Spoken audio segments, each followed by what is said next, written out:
ఆయన నోటి గుండా పలికినటువంటి ప్రతి మాట కూడా అక్షరబద్ధంగా పరిశుద్ధ బైబిల్ గ్రంథంలో ఈరోజు సర్వ మానవాళికి అందుబాటులో ఉంది.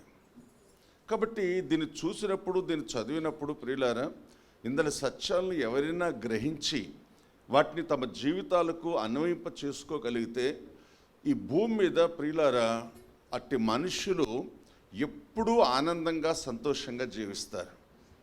కానీ నేటి క్రైస్తవులు చూసినప్పుడు, నేటి క్రైస్తవుల యొక్క జీవన శైలిని, ఆ తర్వాత బైబిల్లో ఉన్నటువంటి లేఖనాలను పరిశీలించి చూసినట్లయితే ఎక్కడ కూడా లేఖనాలకు అనుకూలంగా కానీ లేఖనాల ప్రకారంగా కానీ నేటి క్రైస్తవ సమాజాలు లేకపోవటం అనేది చాలా విచారంతో ఒక దేవుని సేవకుడుగా నేను ఈ మాట చెప్తున్నాను.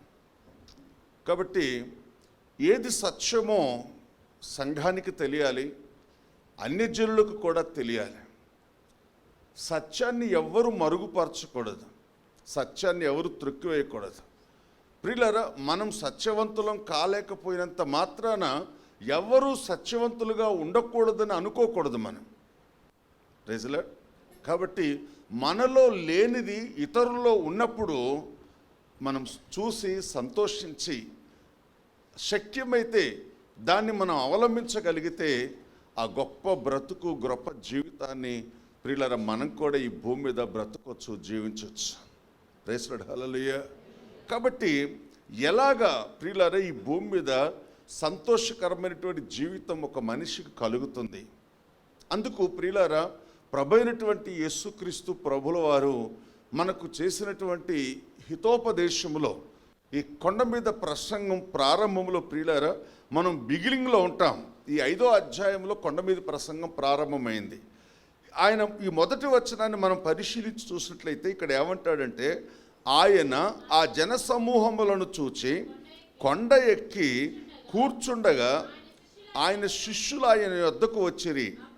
అప్పుడు ఆయన నోరు తెరిచి ఇలాగ బోధింపసాగాను.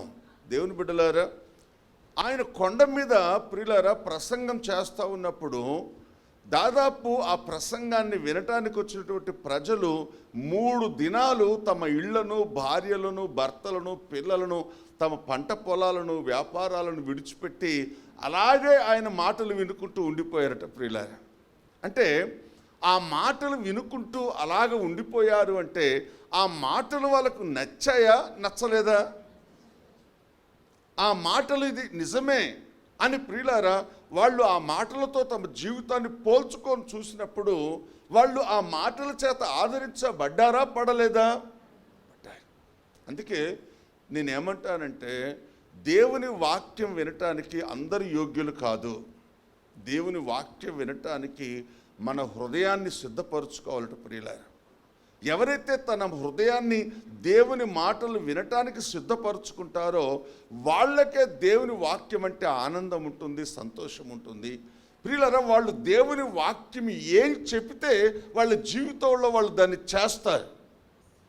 ప్రియులారా, దేవుని వాక్యం చెప్పినప్పుడు ఇది నాకు లాభమా, నష్టమా, ఘనత, అవమానమా, ఏం జరుగుతుంది నేను ఇలా చేస్తే అని వాళ్ళు ఎప్పుడు కూడా భావించరు.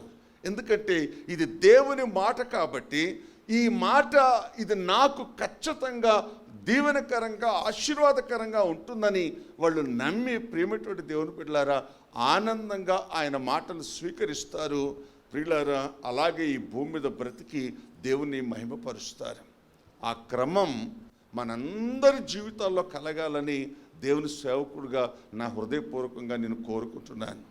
నా మట్టుకు ప్రియులారా, మీలో ఎవరైనా దుఃఖితులవుతే, బాధల్లో ఉంటే, ఇబ్బందుల్లో ఉంటే ఒక సేవకుడుగా నేను చూడలేను. నాకు చాలా బాధ, చాలా ఇబ్బంది అనిపిస్తుంది ప్రియులారా.